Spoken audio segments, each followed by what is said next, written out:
convite é para celebrar a pessoa do Senhor Jesus.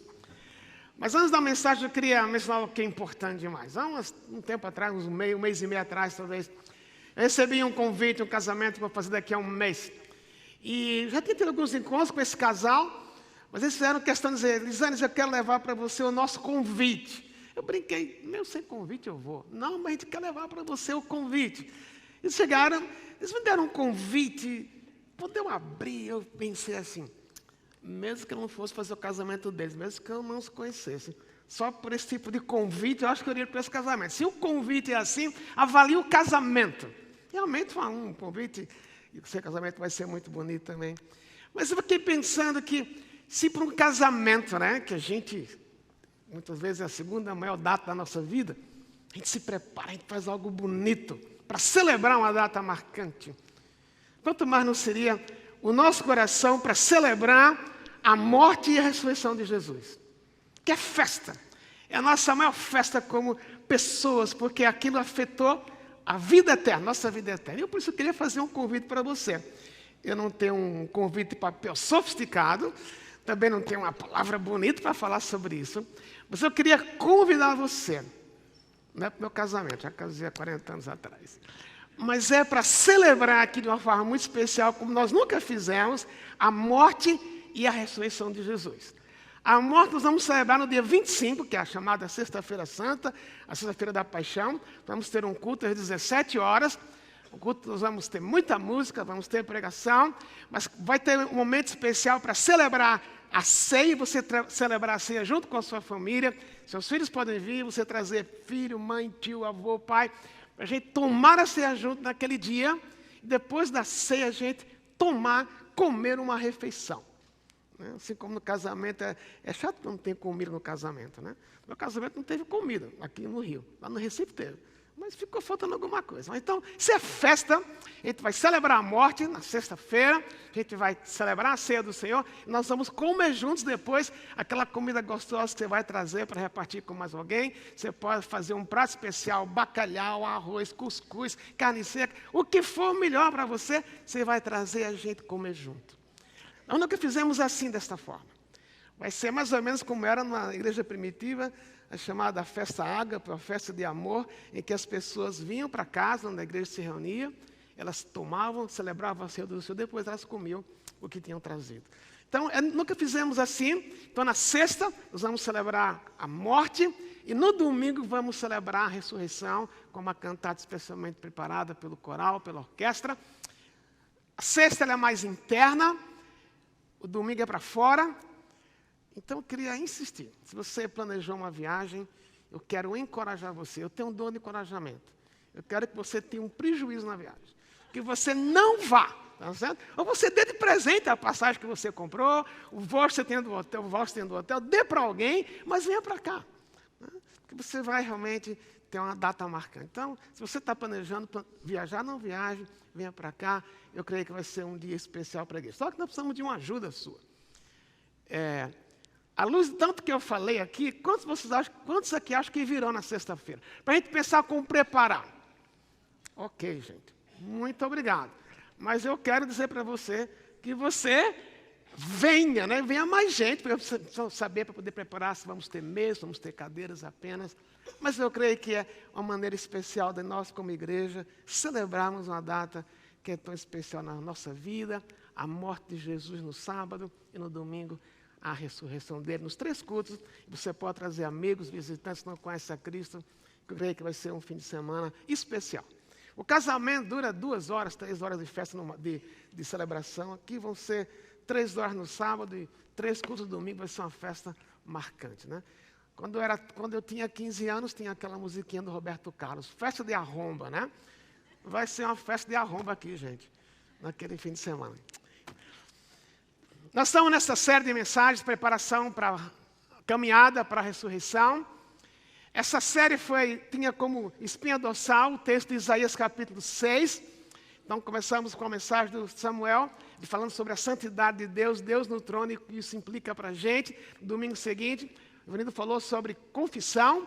Domingo passado, o Humberto pregou sobre a relação pessoal íntima com Deus, o caminho que Isaías viveu.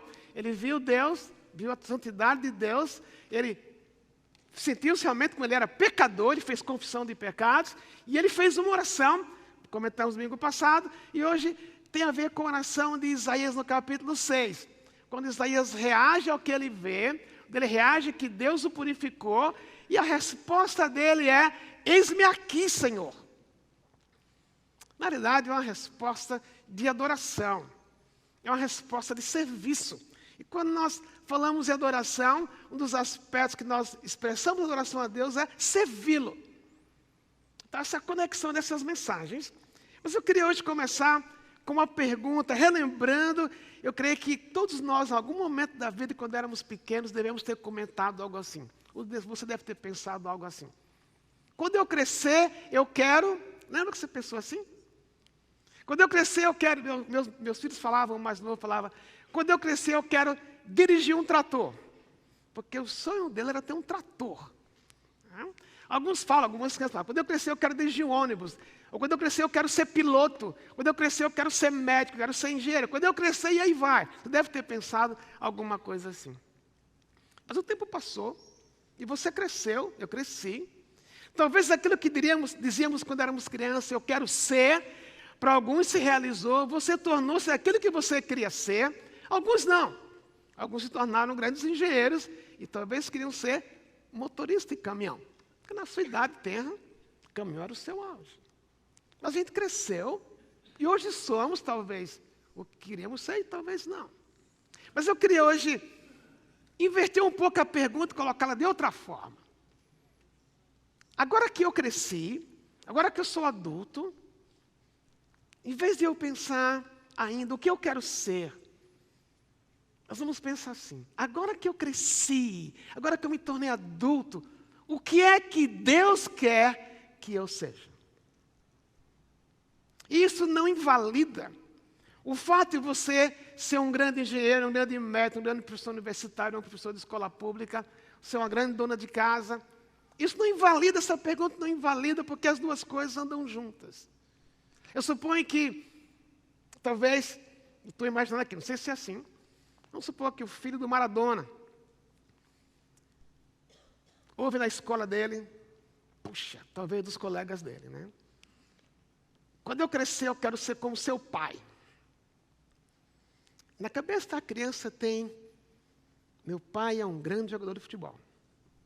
Não era como Pelé, mas era um bom jogador de futebol. Mas talvez em casa, o que ele mais queria ver não era um grande jogador de futebol,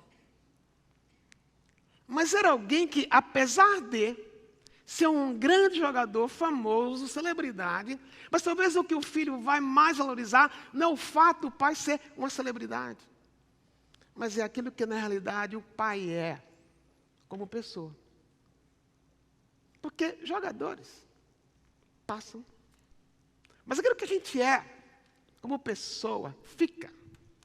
A influência que você tem como pessoa, ela é muito maior do que o título que você tem, mas é o seu estilo de vida, é o seu caráter que realmente produz efeito em outras pessoas. E aí, a pergunta volta: agora que eu cresci, o que é que Deus quer que eu seja? Ou como é que Deus quer que eu seja? E aí, na realidade, dessa forma, Deus já respondeu essa pergunta para mim e para você. Em Romanos capítulo 8, o apóstolo Paulo diz que nós somos predestinados para sermos conformes à imagem de Jesus. Deus conquistou você, trouxe você para perto dele. Deus criou o seu acesso para ele. Não somente para que eu e você nos sintamos bem, ou simplesmente sejamos pessoas sem culpa, porque a culpa foi tratada na cruz, mas Ele quer dar algo mais profundo, que é o seu estilo de vida, o seu ser. Não é simplesmente ser um imitador de Jesus, mas você ter dentro de você, eu ter dentro de mim, a mesma parte da satisfação que Jesus tinha. E porque Ele tem essa satisfação, Ele era uma pessoa realizada, era uma pessoa feliz, que independia de ter sido rejeitado, perseguido, amaldiçoado. Mas ele tinha um traço que refletia o próprio Deus. Então, a resposta a essa pergunta é: o que é que Deus quer o que é que Deus quer que eu seja hoje? Ele quer que você e eu sejamos semelhantes a Jesus. E um dos traços que o Senhor Jesus expressava com mais clareza, com mais praticidade, era o fato que ele era um servo. Jesus não foi chamado, na época, como pelos seus que andavam perto dele, como um mártir. Ele foi mártir, na linguagem que nós temos hoje. Mas Jesus foi visto como um servo. Uma vez estava andando com os seus discípulos e já perto de ir para o Calvário, e os discípulos, sabendo que Jesus viria a ser, achando que seria imediato, mas nem sabia que ia demorar tanto. Aí Tiago e Pedro, chegam perto dele. Não, errei.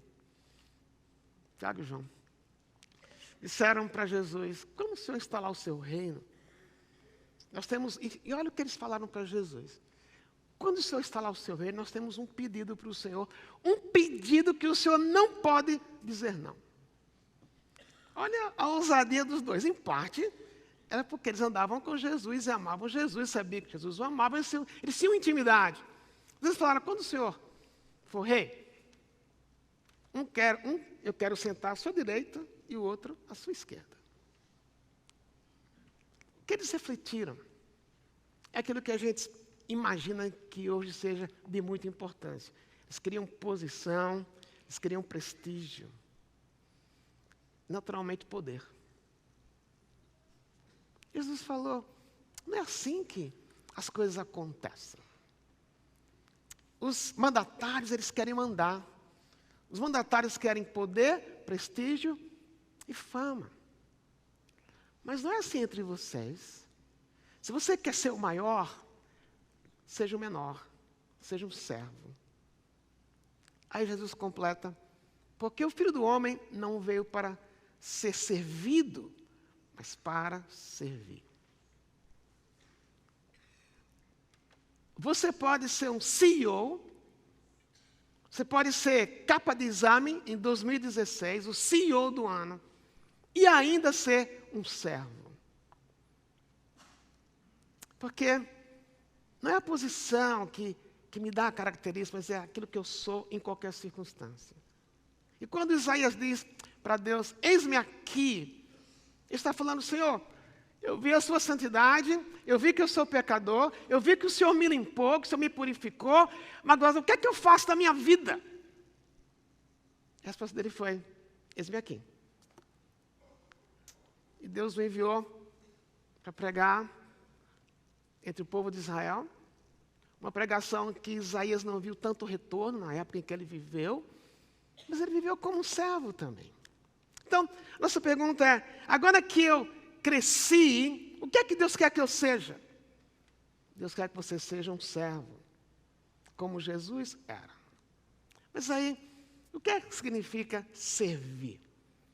Se você trouxe a sua Bíblia, o seu smartphone, o seu tablet, quiser me acompanhar, eu vou ler em João capítulo 6, tentando responder essa pergunta, o que significa servir? O contexto dessa passagem, Jesus está, provavelmente essa é a segunda Páscoa de Jesus, alguns acham que é a última, a terceira, mas provavelmente é a segunda. Ele está num contexto que começa a ser perseguido, ele pregou para muita gente do norte do Mar da Galileia, ele vai fazer uma viagem do lado oeste para Mar da Galileia, para o lado leste. No capítulo 6 de João, seguido por uma multidão, o texto diz assim, João capítulo 6. Algum tempo depois, Jesus partiu para outra margem do Mar da Galileia, ou seja, do Mar de Tiberíades. E grande multidão continuava a segui-lo, porque viram os sinais miraculosos que ele tinha realizado nos doentes. Então Jesus subiu ao monte e sentou-se com os seus discípulos. Estava próxima à festa judaica da Páscoa. Levantando os olhos e vendo uma grande multidão que se aproximava, Jesus disse a Filipe, onde compraremos pão para esse povo comer? Fez essa pergunta apenas para pô-lo à prova, pois já tinha em mente o que ia fazer. Filipe lhe respondeu, 200 denários não comprariam pão suficiente para que cada um recebesse um pedaço. Outro discípulo, André, irmão de Simão Pedro, tomou a palavra. Aqui está um rapaz com 5 pães de cevada e 2 peixinhos, Mas o que é isso para tanta gente? Disse Jesus. Mandei o povo assentar-se. Havia muita grama naquele lugar e todos se assentaram. Eram cerca de 5.000 homens. Então Jesus tomou os pães, deu graças e os repartiu entre os que estavam assentados, tanto quanto queriam. E fez o mesmo com os peixes. Depois que todos receberam o suficiente para comer, disse aos seus discípulos: ajuntem os pedaços que sobraram, que nada seja desperdiçado. Então eles os ajuntaram, encheram 12 cestos com os pedaços dos 5 pães de cevada deixados por aqueles que tinham comido. Depois de ver o sinal miraculoso que Jesus havia realizado, o povo começou a dizer: sem dúvida, este é o profeta que devia vir ao mundo. Sabendo Jesus que pretendia proclamá-lo rei à força, retirou-se novamente sozinho para o monte. Literalmente, essa passagem, esse texto, ele não está falando, a princípio, de que é ser servo. Nós vamos pegar a atitude de um rapaz, a gente não sabe o nome, compará-la com a de Jesus. Mas um rapaz que tinha um espírito de servo. O alvo de João nesta passagem, o alvo primário de João, é incluir na narrativa dele alguns dos sinais que Jesus fez, para mostrar que Jesus era o Filho de Deus. Mas no contexto para provar que Jesus é aquele profeta, inclusive sobre o qual Moisés havia falado. Mas o que é que significa servir? O contexto traz a ideia de que servir tem a ver sempre com uma necessidade. E Deus é o primeiro interessado em suprir uma necessidade ou resolver um problema. As pessoas estavam andando com Jesus o dia inteiro, o dia estava terminando, ia ficar noite, eles não tinham onde comer. Aqui tem um problema. Onde esse povo vai comer, já que é fim de dia? Naquela época não tinha o pão de açúcar 1 minuto, ou extra 24 horas, né? Era tudo zero, não tinha onde comer mesmo. O texto diz que são cerca de 5.000 pessoas, 5.000 homens. Naquela época a mulher não era contada, né? Você pensar que uma boa parte podia ser casada, as mulheres estavam ali, os filhos talvez, podemos imaginar mais de 10.000 pessoas. Alguns acham cerca de 20.000 pessoas. Como é que queria alimentar 20.000 pessoas com tudo fechado? Há um problema aqui. Servir sempre tem a ver com suprir uma necessidade, resolver um problema. É Jesus que tem iniciativa, ele vê, ele percebe o que as pessoas precisam. Mas quem é que Deus quer usar? Ele poderia ter feito o que Deus fez no Antigo Testamento com o povo no deserto. Toda manhã o povo tinha pão fresco. Não era pão, era o maná, talvez comparando com pão. E Deus fazia cair do céu. Jesus podia ter feito isso. Ele tinha poder para isso. Mas o que é que Jesus quer fazer? Jesus quer usar os que estavam com ele para resolver o problema. Assim como Deus quer usar você, ou na vida de alguém, ou numa sociedade, ou no contexto da igreja, para suprir aquilo que não se tem. Quando na realidade, o que se tem, o que se precisa está aqui. O que era preciso fazer para aquela multidão estava ali. Jesus estava ali, os discípulos estavam ali, o poder estava ali. Mas os discípulos não percebiam. E o texto diz que ele perguntou primeiro para Filipe: Filipe, o que é que a gente vai fazer? Ele queria envolver Filipe na solução. Mas Filipe dá aquela resposta que muitas vezes a gente dá quando Jesus nos desafia para servi-lo. Tem um problema, Senhor, é muito caro. 200 denários. 200 denários correspondia a 8 meses de trabalho de um trabalhador normal. É como Filipe dissesse: não tem como, é muito caro, não dá para resolver, é melhor mandar o povo andar. Às vezes nós falamos isso para Deus, a gente percebe a necessidade, a gente é desafiado, a gente conta e começa a contar, não tenho como, é muito caro, não tenho recursos. O problema é que Jesus não queria que Filipe olhasse para a falta de recursos, porque Jesus é capaz de prover os recursos. Mas Filipe estava cego, em vez de olhar para Jesus que estava ali, que tinha o poder para resolver o problema, ele deu uma resposta humana: não temos dinheiro. Aí André entra na história. André diz: o que a gente tem aqui, a gente tem um pouco. A gente tem um rapazinho com 5 pães e 2 peixes. Não foi uma resposta tão evasiva como a de Filipe. Mas André também foca no tamanho do problema. Era como se André dissesse: o que a gente tem não é suficiente. Com muitas vezes a nossa resposta: eu posso fazer alguma coisa, eu posso suprir o que a igreja precisa, o que a comunidade precisa, o que o Brasil precisa, mas não é suficiente, então eu vou parar por aqui. E Jesus entra em ação. E a primeira coisa que a gente vai aprender é que servir significa desapegar-se. O que é que acontece? André é aquele rapazinho que tinha 5 pães e 2 peixes.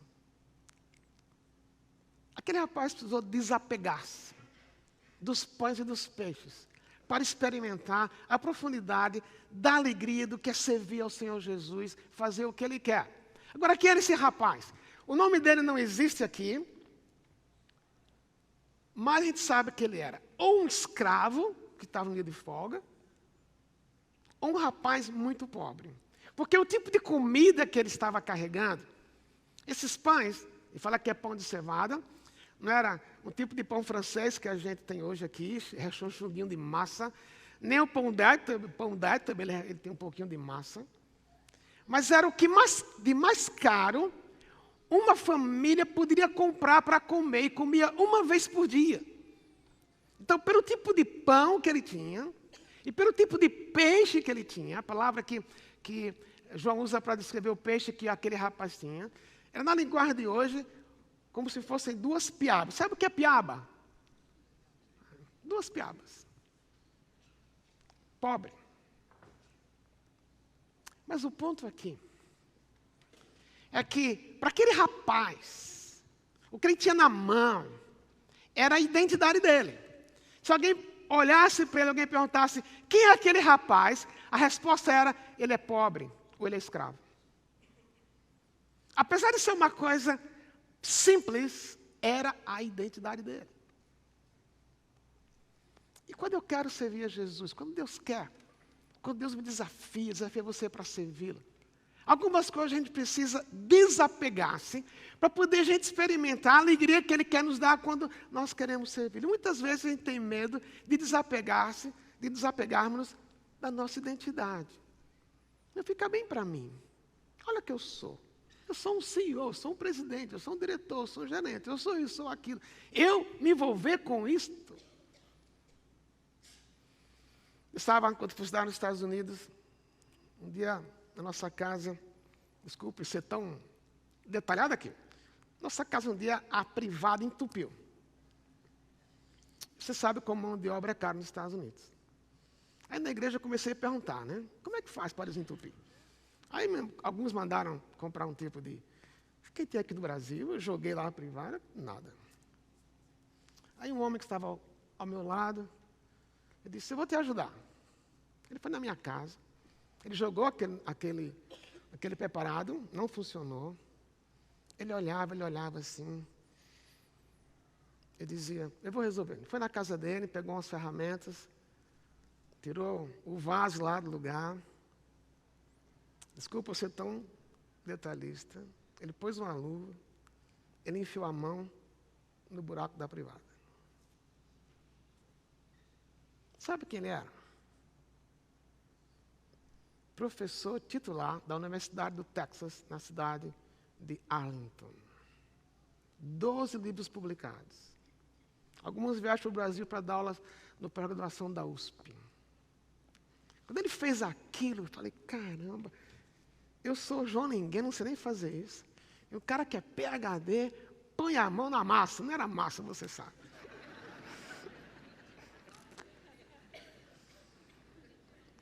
Ele não pensou: eu, PhD da Universidade do Texas, fazer isto.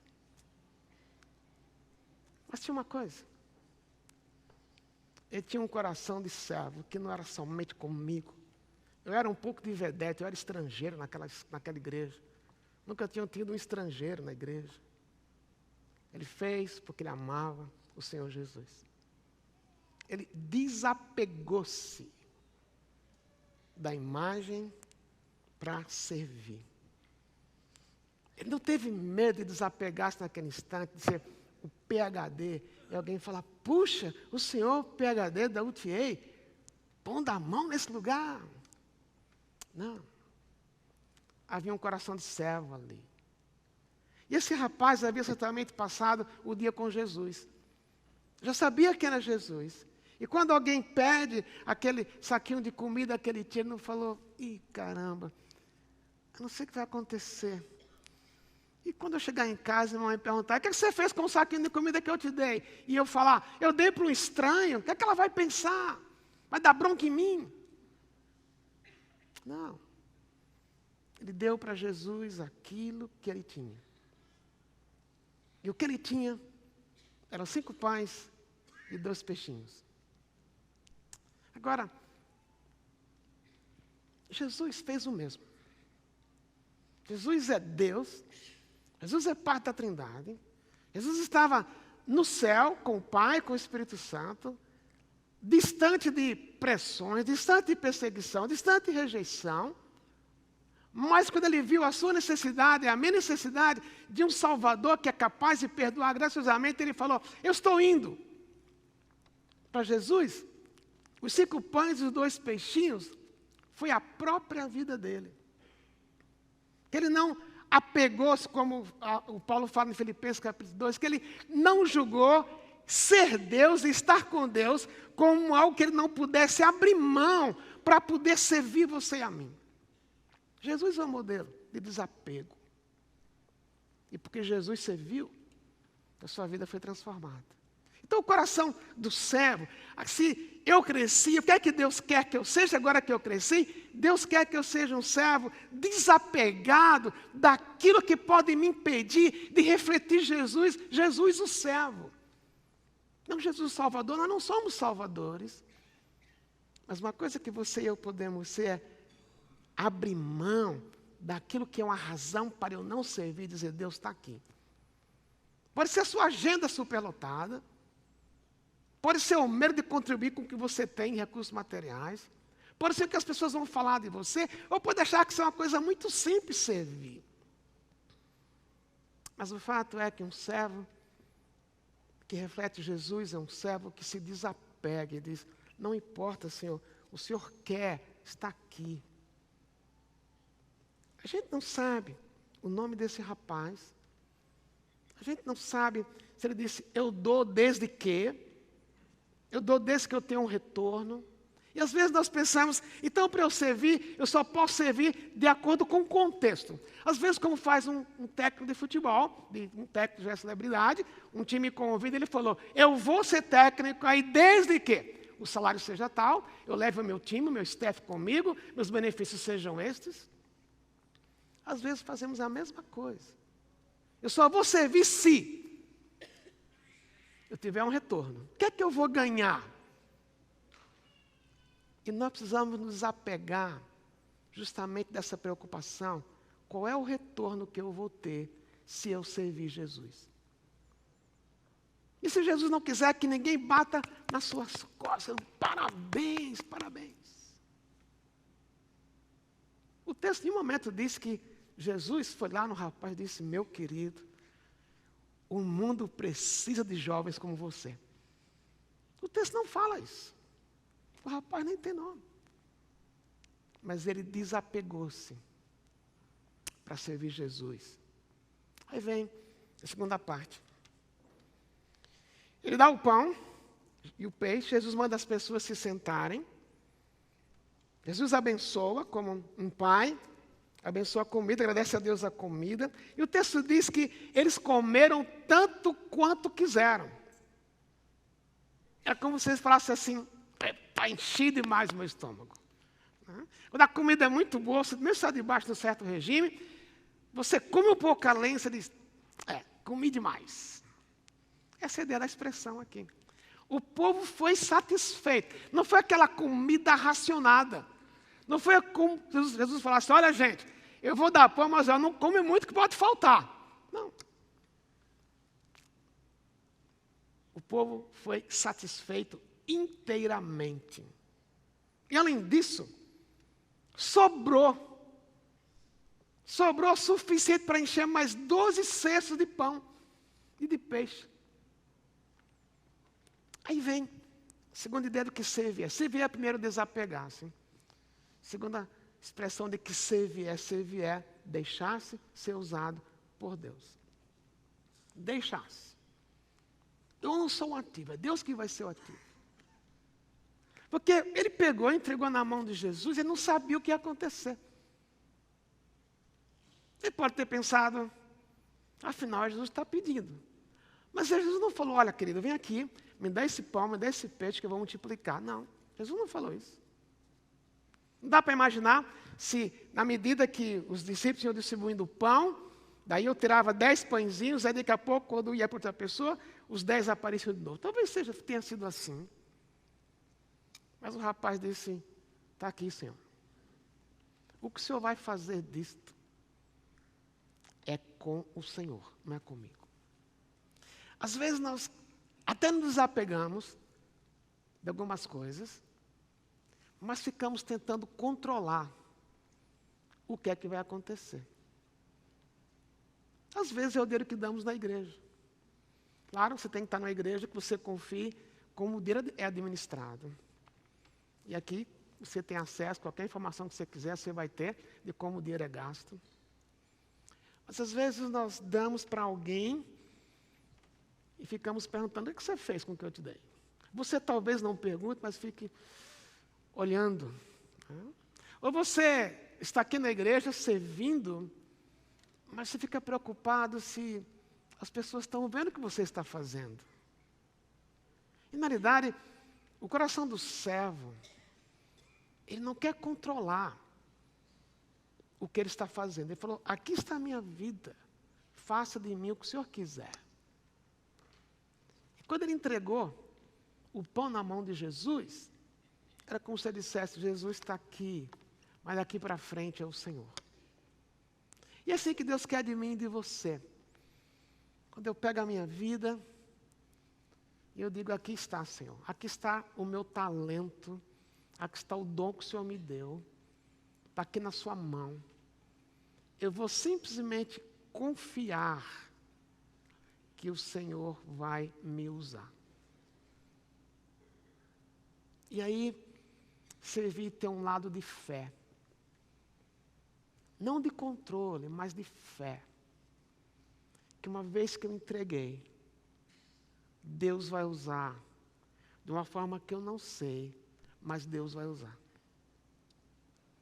E o clímax da história não é somente que o povo foi farto do que o povo precisava, que o povo teve além do que precisava. O clímax da história é no versículo 14. Depois de ver o sinal miraculoso que Jesus tinha realizado, o povo começou a dizer, sem dúvida, esse é o profeta que devia vir ao mundo. Em última análise, o seu serviço, quando eu entrego a minha vida para Deus usar os meus talentos, os meus dons, os meus recursos, em última análise, Deus quer ser visto através do que você faz. Não você e eu sermos vistos, mas Deus ser visto. Quando a gente estava na Índia, umas 3 semanas, havia uma garçonete no hotel que nós estávamos, que era muito amiga do Humberto. O Humberto dizia que ela era filha dele, ela falava que ele era o pai dele. Eles ficaram amigos, uma garotinha muito especial. Ela tratava a gente assim, como a gente fosse rei. Eu brincava com ela. Cada vez que eu entro aqui, eu me sinto rei. Até que ficou doente, por ela mesma quis levar a comida para a Teca no quarto. Aí um dia eu falei para ela, fulana, muito obrigado. Você me inspira, você tem um coração de céu. Olha, cada vez que você fala comigo, eu vejo você nos servindo, obrigado. Ela falou assim, por favor, não me diga obrigado. Ué, por quê? Ela falou, porque esse é meu serviço. Esse é meu trabalho. Mas ela podia fazer aquele trabalho cara carrancuda. Esses estrangeiros que vêm aqui, parece quente, é escravo deles. Não. Ela tinha um sorriso nos lábios, perguntava, o que o senhor precisa? E ela falou, não precisamos dizer obrigado. Pode ser que ninguém vá dizer obrigado para você. Mas meu querido, minha querida, quando eu sirvo de coração, Deus vê e Deus é glorificado. Esse é o clímax da história. O rapaz continuou sem nome, o rapaz certamente continuou como escravo, mas ele fez parte da história de Jesus na terra. O povo creu, porque aquilo foi um sinal. E o sinal começou com um garotinho entregando meus pães e meus peixes na sua mão. O que é que eu faço com isso? Lembra, começamos com a pergunta: o que é que Deus quer que eu seja quando eu crescer? Não. O que é que Deus quer que eu seja agora que eu cresci? Um servo. Um servo que reflete Jesus. Daí, é uma coisa que você tem que lidar com você mesmo, dentro de você. Senhor, o que é que me impede de te servir? É vergonha?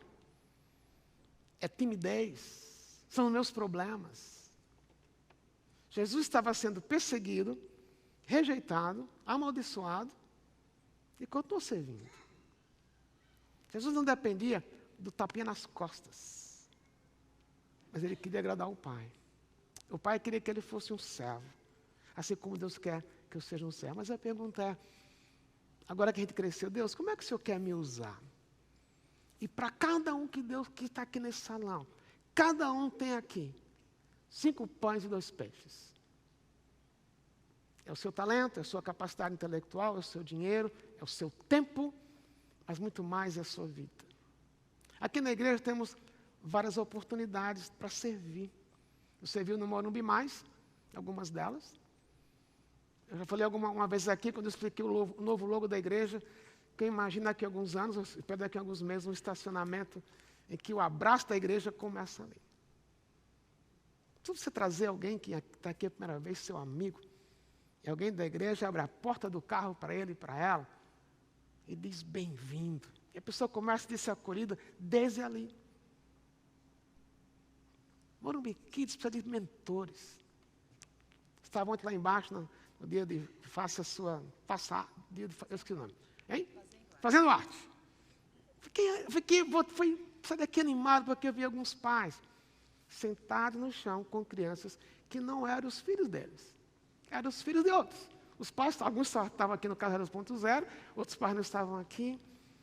Mas fiquei vendo, Deus, obrigado, porque são pais que toparam o desafio de mentorearem crianças.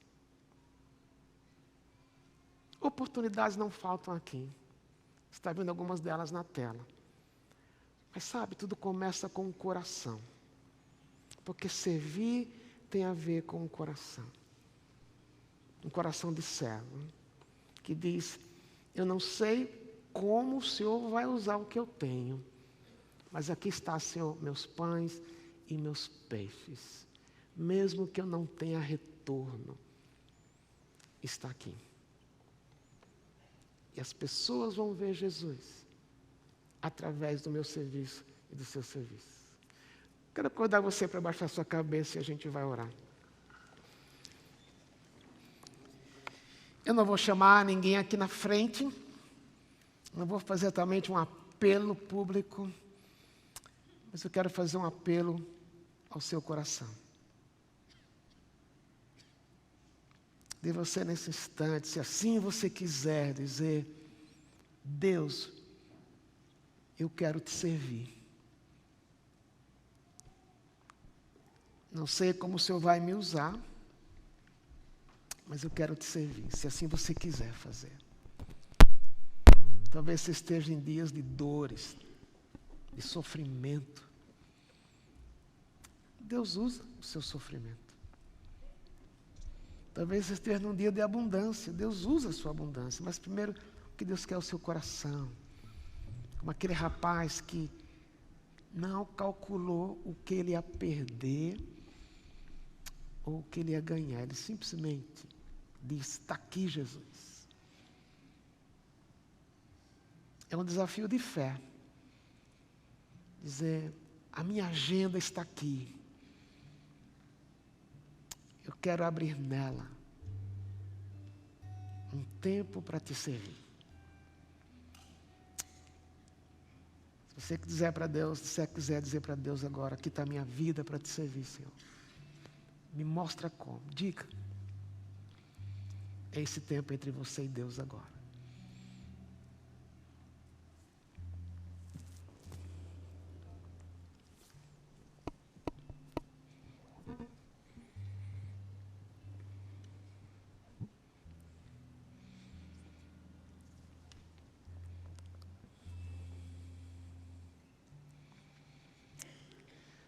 Senhor Deus, Jesus é o nosso modelo. Ele não veio para ser servido, mas para servir. Produz em mim, produz em nossa igreja essa atitude, Senhor. E a gente está aqui para ser fortalecido, mas sair para servir. Que a nossa igreja, e a igreja formada de pessoas como cada um que está aqui, ela não seja conhecida como a igreja do Morumbi, ou a igreja de ricos, como se costumava dizer, mas quem sabe, o nosso maior elogio poderia ser ouvir: a igreja do Morumbi é uma igreja que serve. E isso para a tua glória, não para a gente ter um slogan, um rótulo, mas para a tua glória, como Jesus foi glorificado na vida daquele rapaz. E as pessoas creram, pelo sinal que viram, mas o sinal começou com um garotinho entregando o que tinha. Por isso pedimos que produza em nós o desejo de dar para o Senhor. Cada um talvez não sabe ainda como, mas produz em cada um a inquietação para perguntar: como, Senhor? Aqui está a minha vida para te servir. Servir aqui na igreja, em áreas que temos carência, servir lá fora, seja onde for, que haja um coração de servo. Que como o oleiro que és em nossa vida, que o Senhor nos molde, que o Senhor nos quebre, que o Senhor nos leve a ser desapegados daquilo que nos impede de te servir. Por isso queremos cantar essa próxima música como oração. Vasos na tua mão, vasos que são quebrados para servir. Em nome de Jesus que nós oramos. Amém.